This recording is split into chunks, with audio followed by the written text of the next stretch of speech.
Scott Pilgrim Takes Off is the long-awaited anime adaptation of the comic book turned movie that has developed a cult following over the past decade, really, and is a great and satisfying way to show how modern remake culture can create some really incredible and interesting stories. So let's get into it. Scott Pilgrim began as a comic book written by Brian Lee O'Malley throughout the 2000s and is very emblematic of current nerd culture and the idea of like internet and anime styles, all set in Toronto, Canada. A comic book had a very large following. Eventually it was made into a famous movie now by Edgar Wright, which at the time didn't do very well. I think partly because the story in and of itself is so ahead of its time in the way in which it deals with like modern themes and like self-actualization and like nerd culture in a way that I think it really did take that stuff to become like a lot more mainstream for the show and the movie and the original comic to really get its due.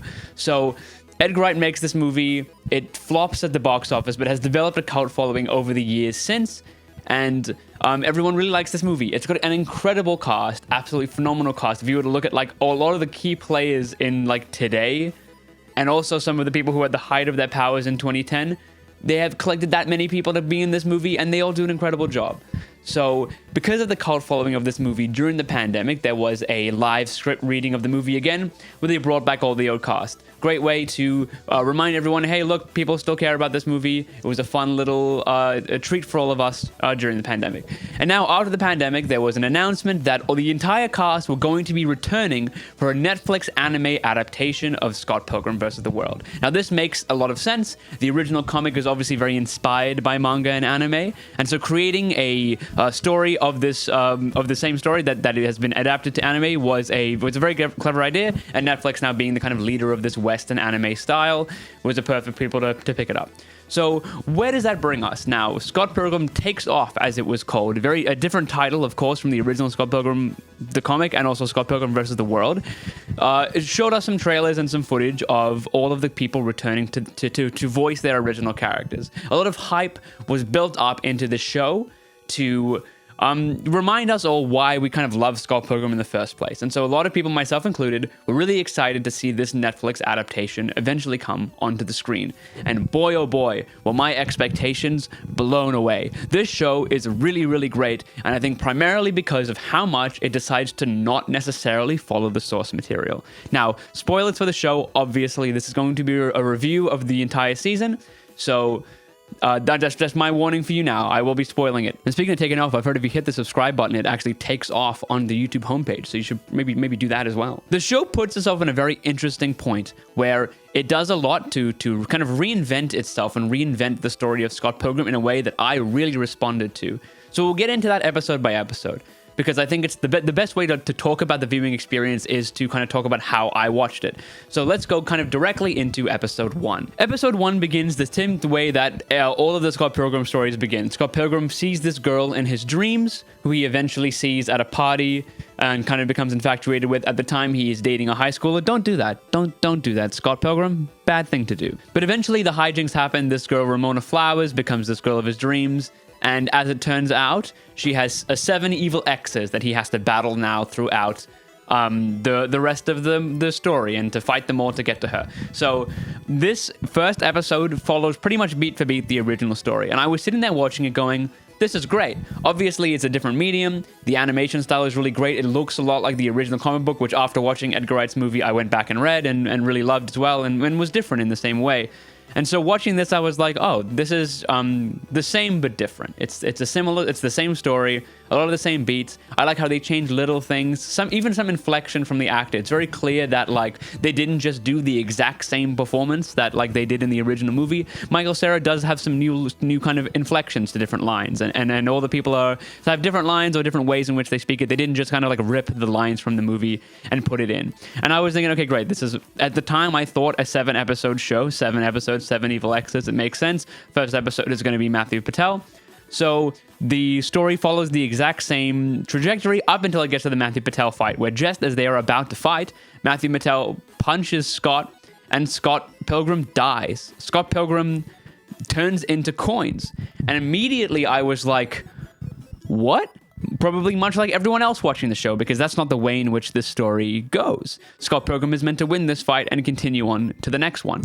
And so at this point especially, the show bait and switches immediately and goes, well, hang on. You think that you know what this Scott Pilgrim story is going to be? It's not. We're going to redo it. And I'll be honest, I loved this change. I was watching the first episode going, this is really great, and I'm really enjoying watching this, but it really does just feel like I'm watching something that I've already seen. Obviously, the story is the same. I've watched this movie before, I've read this comic before, and now I'm watching a TV show again.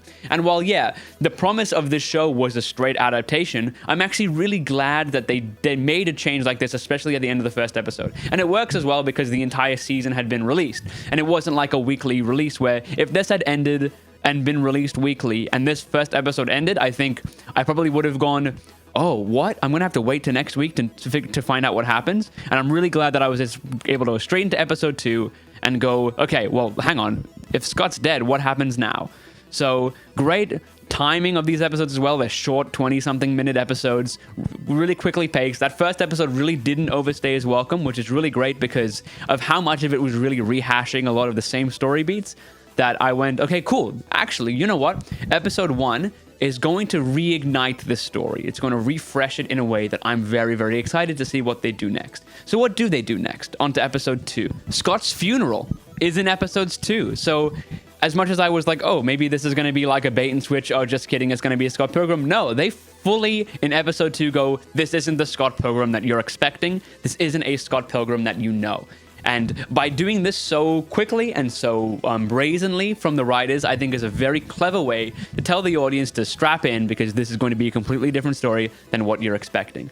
And so the funeral happens, and it's this kind of like reconnection of all of these characters that we know from the Scott Pilgrim world. I think this show benefits a lot from having that pre-existing knowledge of the characters. A lot of the audience of this film has probably seen the movie or has probably read the comic, or at least knows what they are, or at least a bit generic premise. So by using this funeral scene to set up the characters in different situations, we're able to see these characters in new forms and new development. See Envy Adams sing a song at Scott's funeral, which I don't know if that was actually Brie Larson singing. She did sing in the movie, but her performance, the song that appears in the funeral scene, I was like, that doesn't sound like Brie Larson. I don't know. Maybe it is, and I'm just and I was wrong. But it was really cool in this scene, especially to see interactions between characters that weren't organic or weren't present in the original story. And it really sets it up very quickly. This show is no longer going to be about Scott Pilgrim. It's switching to play it too. It's going to be about Ramona Flowers, and rather how she kind of wants to find Scott. And it becomes this almost mystery of what happened to Scott. Why is he dead? What is the story now? And I was very invested in it. Obviously, these characters are like, you know, as much as they are kind of archetypical, they are very interesting. And by exploring them in different contexts, episode 2 sets up what will eventually become a different branching of the Scott Pilgrim story. I also like how every episode like shows Ramona changing the color of her hair. This isn't like, it's kind of like a motif that recurs at basically the beginning of every episode. And I think excuse this here, it's like it adds a fresh coat of paint to every new episode. It's a reminder that this is a fresh take on what we are going to see. It's a brand new color to the story. And and also reminds us that Ramona is the focus of this. Ramona is the focus, and by changing the color of her hair, she's changing the story and changing the narrative. And I think that was a very clever little nod to the fact that this story is reinventing itself. But speaking of characterizations that we didn't see much of in the original, episode 2 goes a lot into the development of the League of X's. So the League of the Seven Evil X's, which to our knowledge was developed by Gideon Graves and consists of all of Ramona's exes. In this specific episode, we see the headquarters, how they are all kind of like how they all gather there, how Gideon like assembles them all together. It teases out a little bit in episode 1, and I do think it was an interesting kind of look at seeing. Obviously, it's very video gamey to show like the villain's lair, and obviously all of them are like set around this big round table, and Matthew Patel comes in and turns out he now wants to be the head of the Evil X's, which, you know, Short King Matthew Patel, absolute legend, comes in and is just like, I'm the guy now. I won. I beat Scott Pilgrim, and now I'm the king, which amazing. But I also like the fact that he comes to them and he goes, I beat Scott and I didn't get Ramona back. Like, I thought that was the whole point of this. And I thought it was like the fact that obviously the logic of this video gamey world of even Scott beating the 7 X's and getting Ramona. Obviously, it turns out that isn't the real goal, right? Scott's self-actualization of I need to fight for myself, not for a woman, is is obviously the core of the original Scott Pilgrim show, and they definitely they do a quick kind of nod to that in Matthew Patel's arc by him going, "I beat Scott. Ramona still doesn't want me. What's going on with that?" So he decides to run the Evil X's, and he and Gideon Graves have this fight scene. Now, obviously, we had a little glimpse of the combat action in episode 1 with the Matthew Patel fight, but in this case, we see this really elongated fight scene between Matthew Patel and Gideon Graves. And at this point in the show, really sets up its kind of action chops. And by being in an animated format, it's allowed to do a lot more interesting action set pieces than the original movie did, and also like the original comic did, because obviously it's a written work. And so the smaller budget of the movie still looks incredibly good to this day, but definitely limited, I think, a lot of their action, whereas this anime can go all out on how much they want to do some fight scenes. And this fight scene is amazing, and it's a really great start to the series. By having this in episode 2, immediately the audience goes, "Oh wow, this is like some really great typical type anime action." And by having these interesting locations and interesting weapons, Matthew Patel and Gideon Graves have this one-on-one fight that is really, really fun to watch. And so Gideon loses the fight. Matthew Patel, absolute king, trumps him and goes, "You have to sign everything over to me. I want everything that you own." And so Gideon Graves now goes back to being this like nobody. Without his empire, he is nothing. And so Matthew Patel is now the head of the League of Evil X's. Wow, that's not easy to say. Let's see how many times I stuffed that up during the video. And now runs the league. And so it turns out at the end of the episode that Ramona sees Scott in this kind of hyperspace highway and that he's not dead. And I was like, okay, cool. So Scott actually isn't just like gone from the series forever. And I'm glad, because obviously like bringing Michael Cera back, the kind of the main character of the movie, and bringing his like that was a big draw, right, to see Michael Cera return as Scott Pilgrim. And so by killing him off in the first episode, I was like, oh really, is there gonna be no Michael Cera for the rest of this show? Which again, I'm fine with. If they wanted to make that decision, that's okay. But I just thought that might have been a little bit cheap to go, look, everyone's returning, but Michael Cera is only going to be in one episode. So I'm glad that he at least is like referenced to come back. Scott Pilgrim is not dead. He's just gone somewhere else. So with that, with the league set up, and these characters now very firmly in the idea that Scott is gone and he won't be present for the rest of the series. Now let's move on to episode 3. Episode 3 opens with young Neil becoming a screenwriter overnight, which I wish I had young Neil's sleep productiveness, which obviously ends up not being a big thing. While young Neil is sleeping, this person shows up in his room and like types some stuff onto his keyboard and writes a screenplay, which he thinks is a sleep paralysis demon. But oh wait, no, it's Spider-Verse. And I think very much from this show, and you know, that's not an exact comparison to make, but the idea of like multiversal portal traveling, I was like, oh, it's Spider-Verse, and that's great. It's good to see how much the original Spider-Verse and Across the Spider-Verse has kind of revitalized animated content for both TV and movies. I think animated television and animated film is in like a golden age right now, where it's finally getting to a point where it's being taken seriously, and I think that's really, really wonderful. And I think Scott Pilgrim, the anime, really benefits from the fact that people are taking anime and are taking animated series and films way more seriously than they used to, and that this show is able to take risks like this and not worry about the fact that it's not going to get an audience, because people are watching animated content. That is no longer the gamble. Like, it's not a gamble just to make something animated anymore. And by understanding that people will watch the show regardless, especially because it's from a known IP, they are able to do more interesting things with the story than just do a rehash of the original in an animated form. Episode 3 also sets up Ramona's kind of whodunit narrative as she's trying to figure out what happened to Scott now that she knows that he's alive. I do think that this adds a lot more to Ramona's character. She's still a bit like manic pixie dream girly, but I think that her characterization throughout this series is just a little bit more fleshed out than it was in the original story and the original comic, because she gets more of a focus. She isn't more this object that Scott wants to fight for, but she is very much like, we see a lot more development from her, and she is her own character in her own right.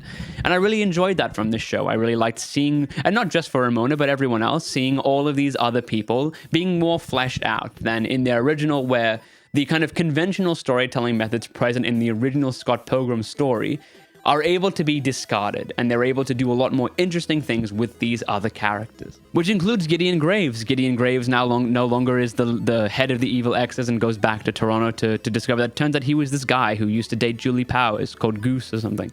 And his kind of fall from grace to become this just normal dude, the line that he says that I couldn't even get a reservation at McDonald's. I called them up and they laughed at me. I thought that was a very clever line. And I do like how, obviously, the writers of this show, Brian Lee O'Malley, I think also wrote on the show, proves that, like, these scenarios and these characters and these situations are ripe for more exploration and can still make really funny development. The idea of having Gideon Graves as just a normal dude and not understanding how normal people live because he's so used to being the CEO of a rich company is a really fun and interesting character choice. This episode also has some more great fight scenes as Ramona goes back to each ex, starting with Roxy, to try and figure out what happened to Scott because she thinks that he was taken during the fight with Matthew Patel.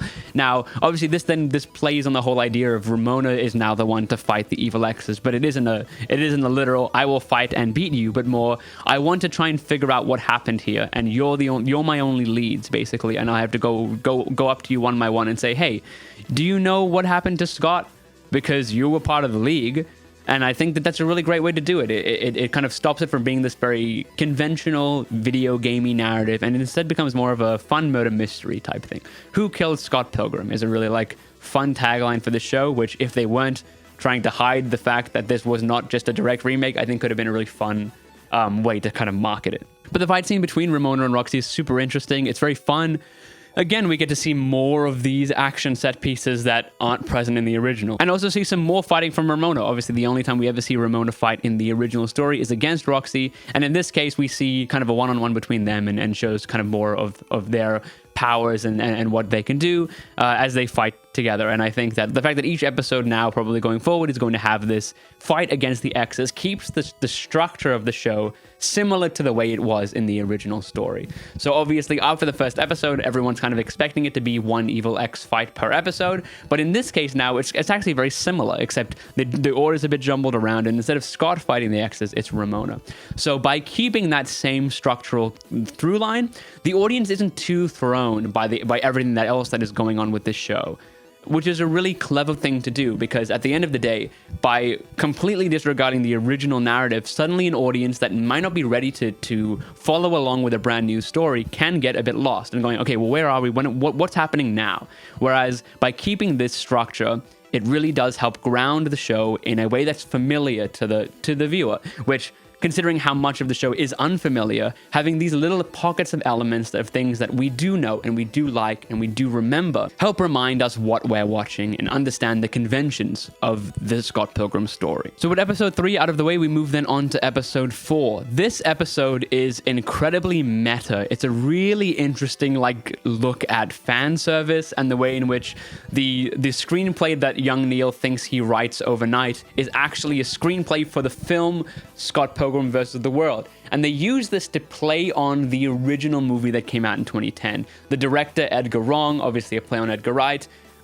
Simon Pegg and Nick Frost appear in Scott Pilgrim Takes Off. They appear as security guards who are guarding the Hollywood studios where Lucas Lee is making his movie, and they look very similar to the characters that they play in Hot Fuzz. And I thought this was a really fun little reference to their characters, and also the fact that Edgar Wright obviously made movies before Scott Pilgrim vs. the World, his famous Cornetto trilogy, which in one of the episodes, we see the characters played by Nick Frost and Simon Pegg licking on Cornettos as they're walking around the studio. And I thought that was a really clever little reference in this otherwise very meta episode. And the fact that this episode specifically kind of reminds us of the original story of Scott Pilgrim vs. the World. There's a joke that this is what would have happened if Scott won the fight against Matthew Patel, which is the story that we all know, we as the audience are used to. So by seeing it referenced in this way, in this very kind of tongue-in-cheek recreation within the show itself, is a fun little tribute to the original story of Scott Pilgrim that this show has kind of disregarded and decided to take its own route on. Lucas Lee ends up being cast as Scott Pilgrim in this movie within the show, which is really funny. I'd like to think that Michael Cera is the Lucas Lee of our universe, but I don't know if he skateboards. And at this point of the episode, I was really just blown away by how much the show just keeps surprising us as an audience by every episode. It's kind of reinventing itself every single time. It's re-dyeing its hair. I'm sorry. I love it when shows like this take risks, and it would have been so easy for it to just play it safe and tell the exact same story. But halfway through the first episode, I realized I don't really want that, and this I want. I'm really into this whole recontextualization, meta-narrative. it makes it interesting how much it must assume that the audience is familiar with the Scott Pilgrim story, because otherwise making this kind of reference of the movie within the show would not be able to be picked up on probably by people who weren't familiar with the movie, or at least its existence before watching the show. But the fact that this show was marketed as a kind of revival for the movie, I think works, because those who are fans of the film come and watch this show and then get this little treat to show this alternate version of what the filming of the movie would be like. Wallace Wells ends up playing himself. Ramona Flowers ends up playing a stunt double for Envy Adams, who's playing Ramona Flowers, who she wants to get on the set. Ramona wants to get on the set because she wants to kind of interview Lucas Lee about what happened, because she thinks he might be involved with what happened with the whole disappearance of Scott. And so she and Lucas have this kind of chat again, and then they have this fight at the end of the thing. And again, there's these fight scenes that are more elaborate than the movie and the original comic, that get to show a lot more different move sets, excuse like the video game terminology here, but a more advanced move set of each of the X's, as we see like Lucas Lee's skateboarding tricks that we didn't really get to see a lot of in the original story. He gets this long like sequence where he's running away from the paparazzi ninjas as he's whacking them with skateboards and like grinding on like the side of buildings and stuff. And I think it's this really fun way of showing more of these characters, showing more of their like interesting movesets, because in the original story, after they die, they're just dead. Whereas in this case, they don't die at the end of their fight scenes. Lucas Lee can have this great fight against the paparazzi and then still show up in future episodes and still show more of his fun skateboard fight stuff. So by not limiting themselves to the restrictions of the original Scott Pilgrim story, the writers are able to do a lot more interesting things within the universe of Scott Pilgrim. So obviously moving on then to episode 5, this is kind of a continuation of this whole like movie within a show type narrative. It doesn't feel like fan service to me, I was really surprised by how much of these two episodes specifically, which is really kind of, it revolves around the movie within the show and all of these references to the original filming of Scott Pilgrim vs. the World.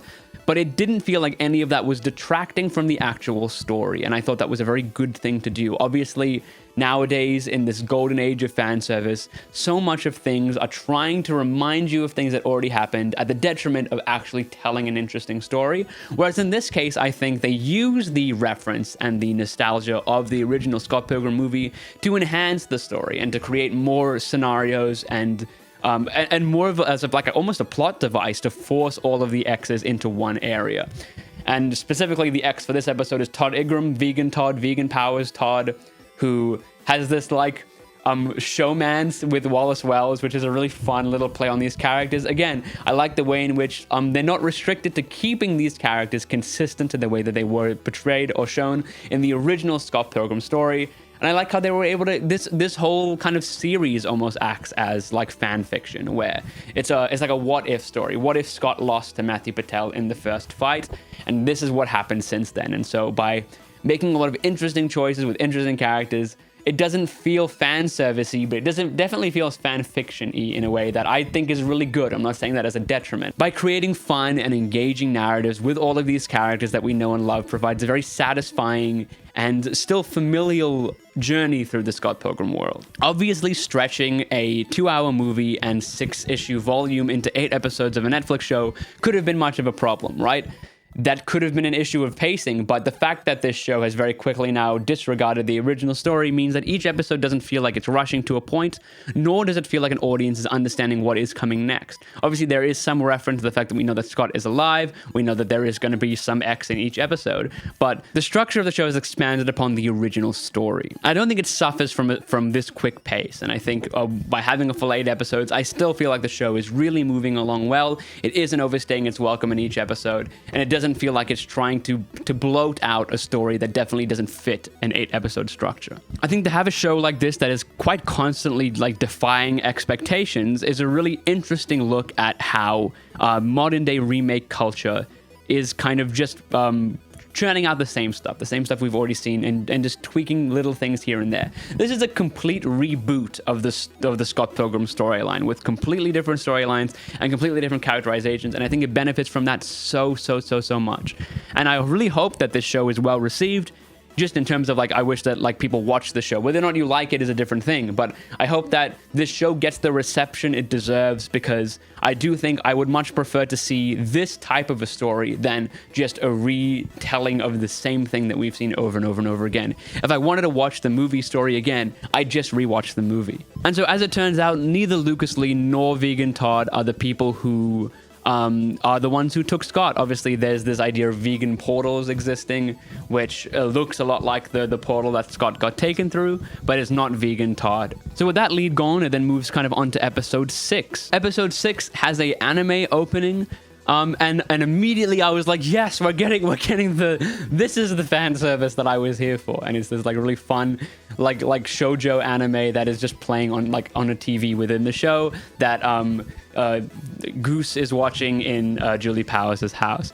And I really thought that, like, obviously this whole show was marketed on the fact that it's an anime adaptation, and it very much is that with its style and its conventions. But by having a literal like shoujo anime within this anime, I thought was a very clever nod to what people are expecting of this show, which is this kind of like conventions of anime storytelling. And so it turns out that Gordon Goose has now just become like this deadbeat guy who's sitting on the couch watching anime, which aren't we all? So it's interesting to see kind of Gideon, the main antagonist of the original show, kind of get reduced to being just this guy who watches anime on the couch. Lucas Lee ends up coming to the house, and the boys just hang out and watch anime together, which love it.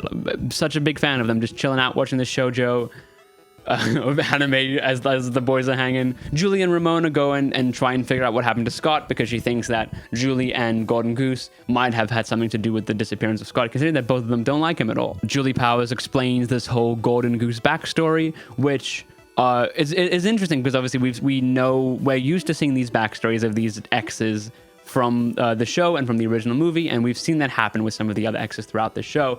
But by Julie Powers giving this backstory in this episode, it provides a different look at Gideon Graves, which we didn't see in the original. And I think this defying of expectations, obviously we know who Gideon Graves is. We don't know who Gordon Goose is. And so it acts as this fun other flashback, as opposed to just seeing a flashback that we already know.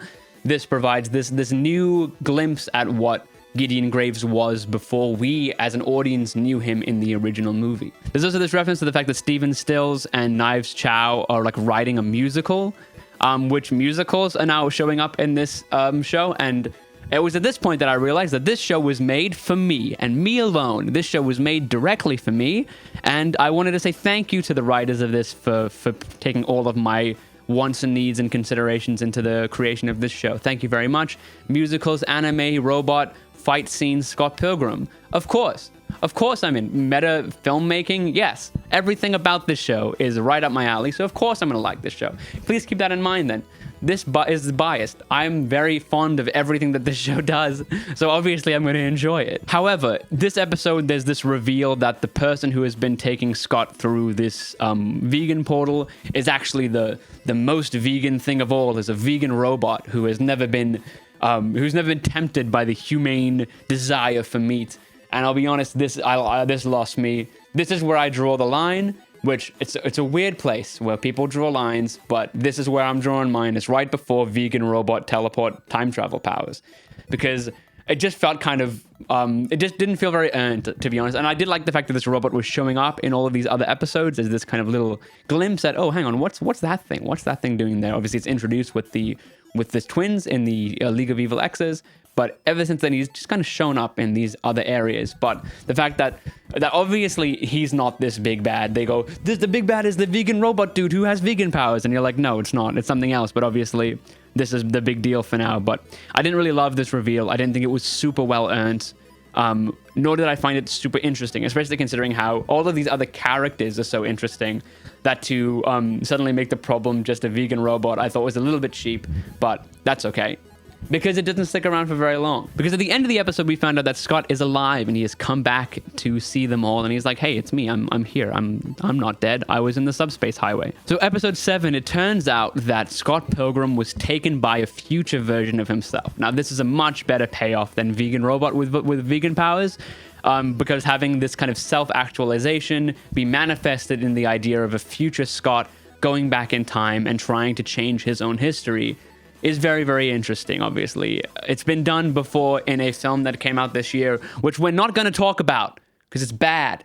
We're not going to talk about the movie. This actually, I think, really earns it because the way in which they've established these characters is far more interesting than that one. In that movie that we're not going to talk about, the future Toronto that future Scott is from still has this really interesting, like, nostalgia that's very reminiscent of the original, like, kind of early 2000s that the comic is written in. And so by having these kind of references to kind of old school tech, the Virtual Boy, like old school Nintendo stuff, the SNES controller, which is on my shirt, all of those things that like kind of bring the show back into these kind of video gamey and like nostalgic references, I think really works for the show and creates this fun setting that future Scott is in. I also like how like future Scott's self-actualization ends up kind of manifesting still within this idea of like the video game. In the original movie and comic, the idea that Scott levels up when he figures out that he wants to fight for himself and not for Ramona. And in this case, we see like Scott's life take the form of a video game, and the fact that he's trying to kind of go back in time to an earlier save, if you will, and try and redo the story to come out with a different outcome. Whereas instead of like just actually fixing the problem at hand or dealing with the consequences of his actions or trying to rectify problems that he's doing, instead of going back in time and fixing those problems before they even begin. I did think it was fun to see like future Wallace and the future twins. That music video that they do is also like very like early 2000s reminiscent. It's interesting how kind of niche this show's references are. I mean niche in a way, I mean like not completely and utterly mainstream. I don't mean like super hidden, but these kind of like references to that music video is very like early YouTube type stuff, which I thought was very fun.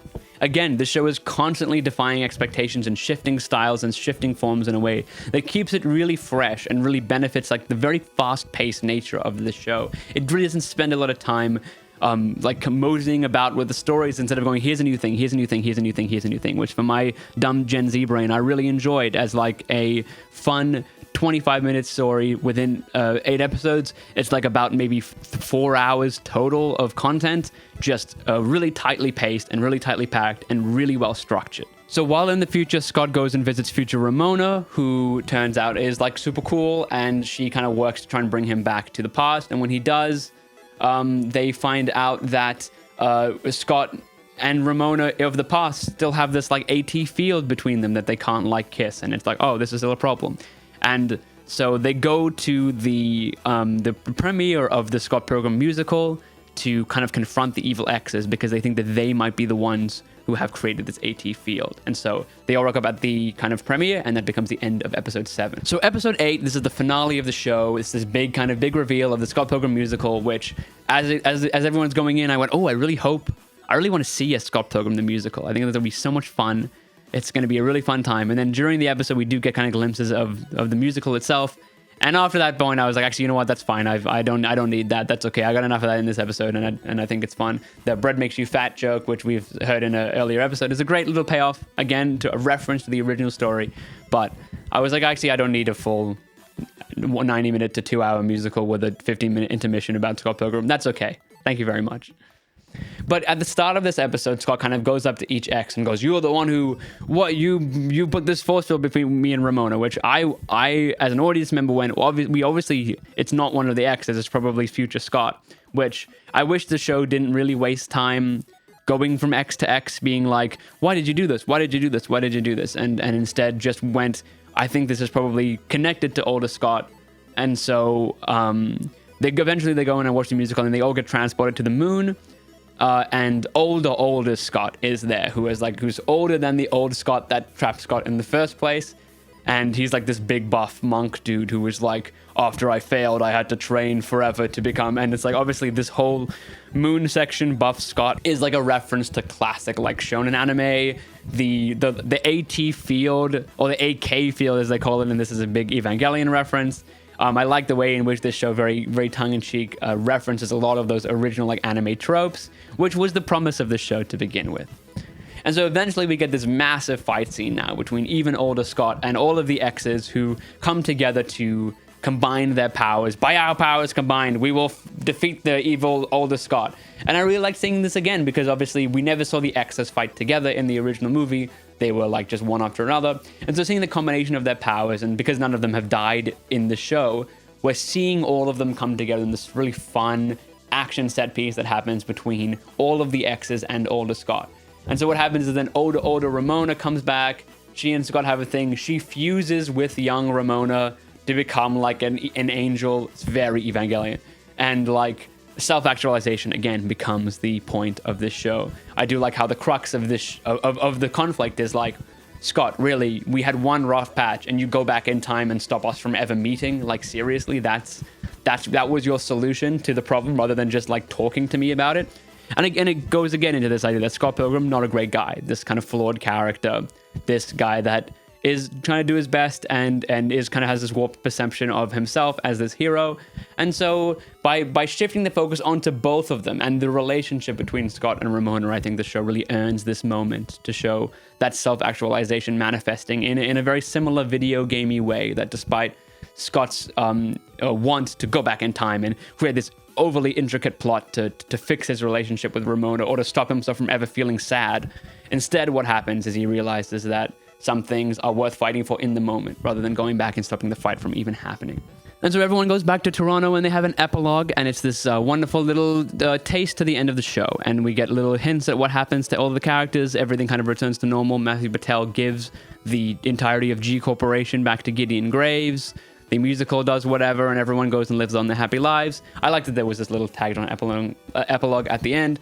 It could, because I feel like ending it on that moon state with Ramona's super ghost body would have been a little bit too much. And so by grounding it again in this world of Toronto, reminding us that these are people, this is a character-driven story, I think really helped. And so that was the show. That was Scott Pilgrim Takes Off. It really did take off from the very beginning at the end of that first episode, and it shifted gear almost immediately, and I think the show does an absolutely incredible job of reinventing itself and retelling the story of Scott Pilgrim within a new context with new characters. I really hope that this show shows that no matter what happens, an adaptation doesn't have to be a direct translation of the original material. Sometimes you can take off with something new.